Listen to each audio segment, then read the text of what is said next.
और इस वक्त की सबसे अहम और बड़ी खबर आ रही है उत्तरकाशी से, जहां पर चिन्याली सोड़ में एक बार फिर बादल फटा है। उत्तरकाशी के चिन्याली सोड़ ब्लॉक के कुमराड़ा में बादल फटा है। गांव में जनजीवन अस्त व्यस्त हो गया। सबसे पहली तस्वीरें जो हमारे पास आई हैं उनको हम दर्शकों तक पहुंचा रहे हैं। सबसे पहली तस्वीरें आप उत्तर प्रदेश उत्तराखंड पर देख रहे हैं। आप कुमराड़ा गांव की तस्वीरें, जहां पर बादल फटने से तबाही मची हुई है। गांव में 300 परिवार रहते हैं। फिलहाल प्रशासन की टीम मौके पर है। ये एक्सक्लूसिव तस्वीरें, सबसे पहली तस्वीरें आप तक न्यूज़ 18 पहुंचा रहा है। ये सबसे पहली तस्वीरें इस वक्त हम आपको दिखा रहे हैं चिन्याली सोड़ की, जहां पर बादल फटा हुआ है। और बातचीत करने के लिए उत्तराखंड के हमारे एडिटर अनुपम त्रिवेदी इस वक्त हमारे साथ फोन लाइन पे हैं। अनुपम जी, शुरुआती तौर पर क्या जानकारियां आपको मिल पा रही हैं? देखिए अनुपम, अभी तो प्रारंभिक जानकारी मिल पाई है क्योंकि आज मौसम शुरू से उत्तराखंड के कुछ इलाकों में बारिश हल्की हल्की हो रही थी, तूफान जैसी भी कंडीशन बन रही थी। उसके बाद ही अचानक यहाँ बारिश आई है इस इलाके में, जहाँ की गांव की बात हो रही है। चिन्याली सोड़ ब्लॉक है उत्तरकाशी का, और वो अचानक जब बारिश आई तो उससे क्लाउड बर्स्ट जैसी सिचुएशन खड़ी हो गई। और विजुअल्स में जैसे आप देख पा रहे होंगे, पूरा पानी पानी भरा हुआ है चारों तरफ। तो फ्लड लाइक सिचुएशन हो गई है इसके लिए, क्योंकि इस सीजन में इस तरीके की बरसात के लिए कोई तैयार नहीं होता अमूमन। तो एकदम अप्रत्याशित घटना हुई है अभी। और फिलहाल वहां पर एक लोकल एडमिनिस्ट्रेशन की टीम को रश किया गया है। कुछ लोग पहुंचे भी हैं और जानकारी जुटाने की फिलहाल वहां कोशिश भी करी जा रही है। और देख रहे हैं कहीं कोई लोग अफेक्टेड है, उनको कैसे रेस्क्यू किया जा सकता है। ये सब अभी काम अभी हो रहा है फिलहाल वहां। अनुपम, अगर बात करें जिला मुख्यालय से इस जगह की दूरी की और जो ये गांव है उसकी बात करें, तो उस बारे में कुछ जानकारियां मिल पा रही हैं? और ऐसे में क्या और कोई स्पेशलाइज लोगों की या फोर्सेस की मदद मिली जा सकती है रेस्क्यू के लिए? देखिए, मुझे लग रहा है कि एक एसडीआरएफ की टीम को जरूर रश किया गया वहां से। फिलहाल लोकल एडमिनिस्ट्रेशन के अलावा उनको भी अलर्ट पे रखा गया है, क्योंकि वे स्पेशलाइज होते हैं। एसडीआरएफ जो हमारी डिजास्टर की रिलीफ फोर्स है उत्तराखंड की अपनी, उनको भेजा गया है।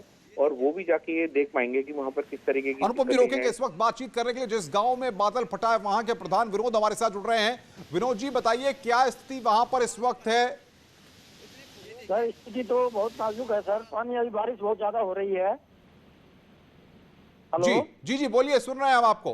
जी, बारिश बहुत ज्यादा हो रही है सर। बाकी पानी का वो कम नहीं हुआ है, और घरों में पानी घुस चुका है। मलबा भी बहुत ज्यादा आ गया है। कितने बजे ये बादल फटा होगा, लगभग कितनी देर पहले? ये 5:15 बजे की बात है सर।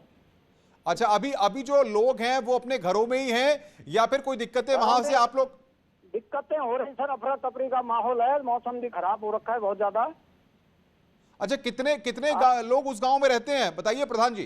सर, इसमें यहाँ सर 300 परिवार रहते हैं। ये गांव का क्या नाम है? कुमराड़ा गांव है, कोई और गांव है? ये कुमराड़ा गांव है सर। अभी आपके आसपास क्या तस्वीर है, जरा बता पाएंगे आप, ताकि तमाम लोग जो सुन रहे हैं आपको वो जान पाएं? मैं भी चिन्याली से अभी निकला हूँ। मैं भी आधे रास्ते में फंसा हूँ। कुछ लोगों से संपर्क हो पा रहा है क्या? बातचीत हो पा रही है वहां पर? कोई टीम अब तक पहुंची है? टीम पहुंच चुकी है सर, प्रशासन पहुंच चुका है। कुछ अपील आप करना चाहेंगे हमारे मंच से, न्यूज़ 18 से, अधिकारियों से, सरकार से कुछ कहना चाहेंगे विनोद जी? सर, ये अभी हम मशीन के लिए बोला था सर, ये मशीन वाले अभी नहीं आए। पीएमजीएसवाई से फोन की बात हुई थी, ये अभी तक पहुंच नहीं पाए। बाकी प्रशासन भी आगे चल रहा है, कुछ पैदल जा रहे हैं लोग।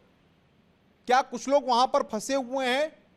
जी सर, यहाँ बुंडरा घाट नामा एक तोक है, यहाँ फंसे हुए। यहाँ रास्ता बंद है। यहाँ भी 2-3 जगह मलबा आ गया है।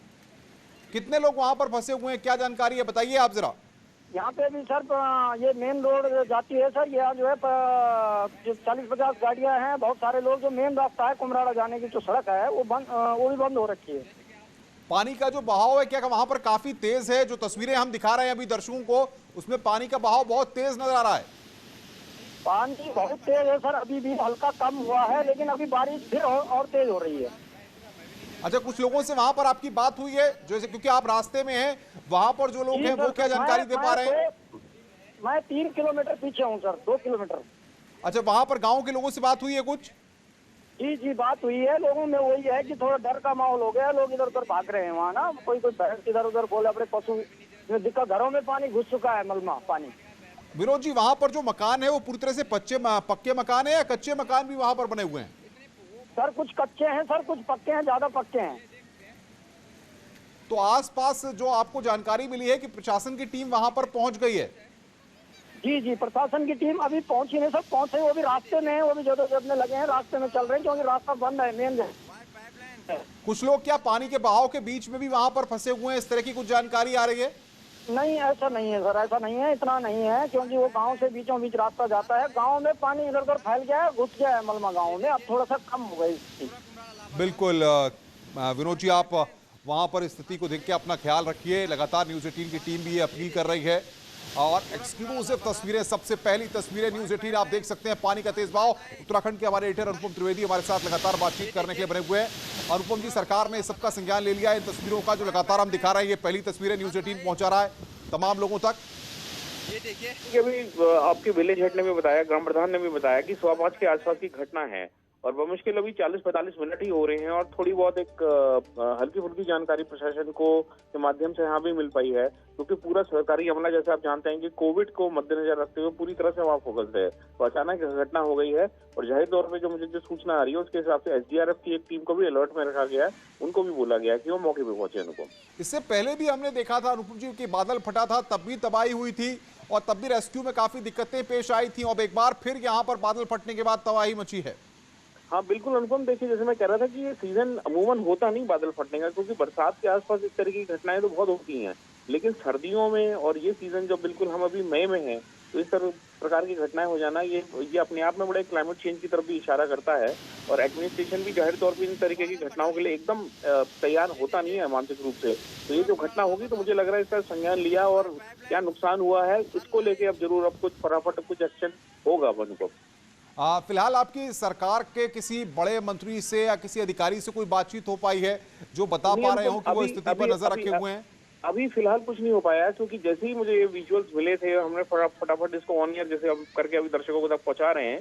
इसके बाद मुझे लगता है अब हम इसको भी फॉलो अप करेंगे और एडमिनिस्ट्रेशन की टीम, जैसे कि ये प्रधान जी बता रहे थे कि वहां पर पहुंच रही है गांव की तरफ पे, और जो लोग फंसे हैं अपनी पहली प्राथमिकता शायद यही होगी कि जो लोग फंसे हैं दूर दराज के इलाके में उनको रेस्क्यू किया जाए, उनको सेफ साइड पे लाया जाए। बने रहिए, हमारे पास लगातार हमारे पास तस्वीरें आ रही है, गांव की कुछ और तस्वीरें आ रही है। ये वही गांव है जो तस्वीरें इस वक्त हम आपको दिखा रहे हैं, यही कुरावड़ा गांव है जहां पर की इस वक्त तबाही आई हुई है और उस गांव की तस्वीरें इस वक्त हम आपकी स्क्रीन पर दिखा रहे हैं। ये वही गांव है जिसके प्रधान विनोद हमारे साथ बने हुए थे अभी, जिन्होंने जानकारी दी कि वहां पर लोग फंसे हुए हैं और यहीं पर इसी गांव में तबाही आई है, जहां की तस्वीर इस वक्त हम आपकी स्क्रीन पर आपको दिखा रहे हैं। ये पूरा गांव इस वक्त तबाही के जद में है, जहां पर बादल फटने के बाद जो 300 परिवार इस गांव में रहते हैं वहां लोग फंसे हुए हैं। कुछ कच्चे मकान भी वहां पर है जैसा कि प्रधान विनोद ने बताया, और कुछ पक्के मकान भी, अधिकांश मकान वहां पर पक्के हैं, लेकिन वहां पर पानी का बहाव काफी तेज है बादल फटने के बाद और लगातार वहां पर प्रशासन के द्वारा ये कोशिशें की जा रही हैं कि वहां पर लोगों की मदद की जाए। प्रशासन की टीम भी मौके पर पहुंच रही है। तो उत्तरकाशी से एक खबर जहां पर चिन्याली सौड़ में बादल फटा है और ये तस्वीरें हम आप तक पहुंचा रहे हैं। सबसे पहली तस्वीरें आप न्यूज़ 18 पर देख रहे हैं। गांव में 300 परिवार रहते हैं और इस वक्त ये एक्सक्लूसिव तस्वीरें आप देख रहे हैं। प्रशासन की टीम मौके पर है, चिन्याली सौड़ में बादल फटा है। उत्तरकाशी की ये खबर, एक्सक्लूसिव तस्वीरें सबसे पहले न्यूज़ 18 आप तक पहुंचा रहा है। कुमराड़ा गांव में बादल फटा है, ये एक्सक्लूसिव तस्वीरें कुमराड़ा गांव की हम आप तक पहुंचा रहे हैं। गांव में कई लोग फंसे हुए हैं पाइपलाइन। और अब देखते हैं खबर, एक मिनट में पूरी खबर और उसका पूरा विश्लेषण। सूबे में ऑक्सीजन की किल्लत दूर करने के लिए योगी सरकार ने बड़ा फैसला किया है। सीएम योगी ने सभी अस्पतालों में 300 नए ऑक्सीजन प्लांट लगाने के निर्देश दिए हैं। उत्तर प्रदेश के अलग अलग विभागों को ऑक्सीजन प्लांट लगाने की जिम्मेदारी दी गई है, जबकि चिकित्सा शिक्षा विभाग 24 प्लांट लगाएगा। पीएम केयर्स फंड से 61 ऑक्सीजन प्लांट लगाने के लिए केंद्र को प्रस्ताव भेजा गया है। 100 जो है वो नए ऑक्सीजन प्लांट हर अस्पताल के लिए लगाने की प्रक्रिया प्रारंभ कर दी गई है। इनमें 61 ऐसे वो भी प्लांट हैं जो कि पीएम केयर फंड से जो लगाए जाएंगे, जिनके लिए प्रस्ताव भारत सरकार को भेज दिया गया है। लगभग 75 ऐसे प्लांट हैं जो कि चीनी गन्ना विभाग जो है वो चीनी मिलों के सहायता से लगा रहा है। लगभग 24 ऐसे प्लांट हैं। इस बीच लखनऊ में डीआरडीओ की ओर से बनाया गया कोविड अस्पताल ऑक्सीजन के अभाव में शुरू नहीं हो सका है। 2 मई से इसके लिए शुरू करने की योजना थी, लेकिन अस्पताल को अब तक ऑक्सीजन ही नहीं मिली है। 4 मई के बाद ही ऑक्सीजन की सप्लाई होगी। उसके बाद ही इस अस्पताल में कोरोना मरीजों का इलाज संभव हो सकेगा। बता दें कि कोरोना के बढ़ते केसेस को देखते हुए डीआरडीओ ने राजधानी लखनऊ में 500 बेड का अस्पताल बनाया है। 30 अप्रैल को सीएम योगी ने तैयारियों का जायजा लेने के लिए इस अस्पताल का दौरा किया था, ताकि फिलहाल यहां कोरोना मरीजों का इलाज शुरू नहीं हो सका है। ऑक्सीजन की तो पूरी मात्रा हम लोग मंगाने का प्रयास कर रहे हैं। लगभग 700 मीट्रिक टन से ऊपर हम लोग मंगा चुके हैं। जहां तक आज की सूचना है से लगभग 800 मीट्रिक टन तक हम मंगा चुके हैं और लगातार हमारे ऑक्सीजन की जो एलएमओ या जितना भी हमको लाने हैं, ये सभी मेडिकल कॉलेज, डिस्ट्रिक्ट हॉस्पिटल और जहाँ तक हमारे छोटे छोटे प्लांट्स हैं, जो फीडर प्लांट्स हैं, उनको भी हम लोग ने देना शुरू कर दिया, जिससे वो रिफ़िल करके और लोग को भी दे सकते हैं। ये भी हम लोगों ने व्यवस्था की है। जहाँ तक डीआरडीओ की प्लांट है, उसके लिए विशेष करके उनने से काफ़ी संख्या में टनेज में मांगा है, वो उसकी व्यवस्था हो रही है और संभवतः वो आज हो जाना चाहिए। बढ़ते मामलों को देखते हुए यूपी सरकार ने 2 दिन और लॉकडाउन बढ़ा दिया है। गुरुवार सुबह 7 बजे तक उत्तर प्रदेश में लॉकडाउन रहेगा। इससे पहले 4 मई सुबह 7 बजे तक उत्तर प्रदेश में लॉकडाउन लगा था। सरकार को भरोसा है कि 5 दिनों के इस लॉकडाउन से कोरोना की चेन ब्रेक करने में काफी मदद मिलेगी। बता दें कि योगी सरकार ने पहले सिर्फ वीकेंड लॉकडाउन लगाया था, लेकिन कोरोना के बढ़ते संक्रमण को देखते हुए लॉकडाउन की अवधि लगातार बढ़ाई जा रही है।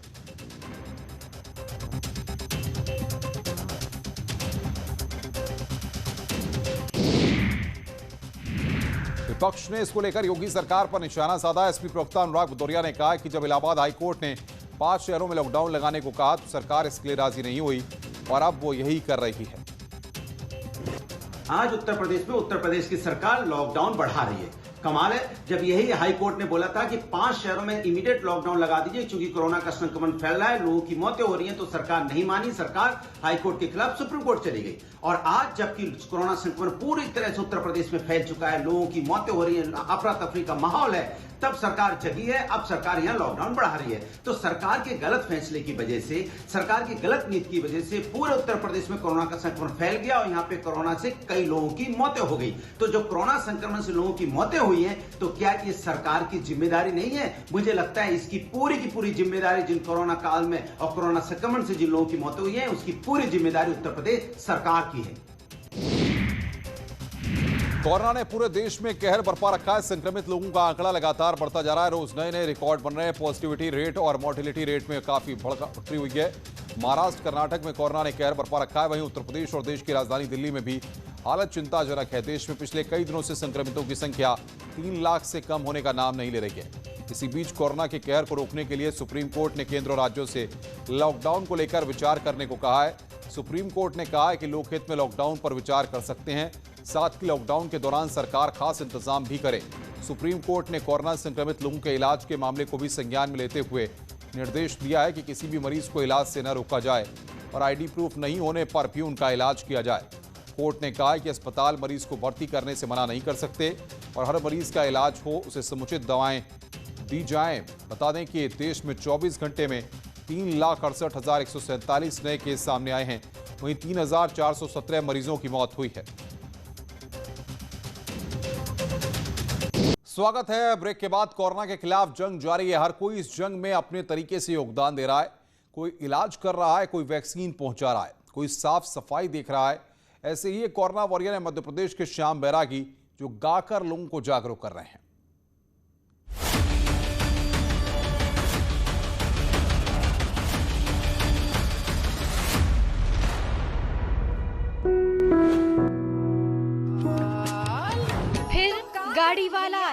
गाड़ी वाला आया घर से कचरा निकाल। अब की टीका के लिए बताया, क्योंकि कोरोना को है भगाना। गुनिया पंडा ओझा कोई एला नहीं भगाई, छूत कोरोना केवल टीका लगवाए से जाही आओ टीका लगवा लो। सुना आपने, लोकगीत के माध्यम से कोरोना को हराने का प्रयास कर रहे हैं, लोगों को वैक्सीन लगवाने के लिए प्रेरित कर रहे हैं। ये है गायक श्याम बैरागी, जो अपनी लोकगीत में मध्य प्रदेश और छत्तीसगढ़ी की मिलीजुली भाषा का उपयोग कर लोगों को जागरूक बना रहे हैं। सुनिए कैसे लोगों को कोरोना प्रोटोकॉल के बारे में सहज भाषा से समझा रहे हैं। सुन ले दादा, सुन ले दाई, सुन ले टूरा टूरी, कि मास्क लगाए रहो, कोरोना कैसे ढींगाया ही। नगर पालिका एक बार फिर श्याम बैरागी का ये गीत शहर की गलियों में बजाने की तैयारी कर रहा है। इस गाने के माध्यम से फिर लोगों को जागरूक किया जाएगा। नगर पालिका बहुत जल्द ही इस गाने की रिकॉर्डिंग कराकर लोगों को जागरूक करेगा। कि घूमे फिरे के टेम नहीं आ, कि घूमे फिरे के टेम नहीं आ, झूठ कहूं में नहीं। श्याम बैरागी की इस आवाज को सुनकर आप तो पहचान ही गए होंगे। ये एमपी के मंडला के वही सरकारी शिक्षक हैं, जिन्होंने सफाई अभियान के समर्थन में गाड़ी वाला आया गीत लिखा था, जो न सिर्फ देश बल्कि विदेशों में भी काफी मशहूर हुआ।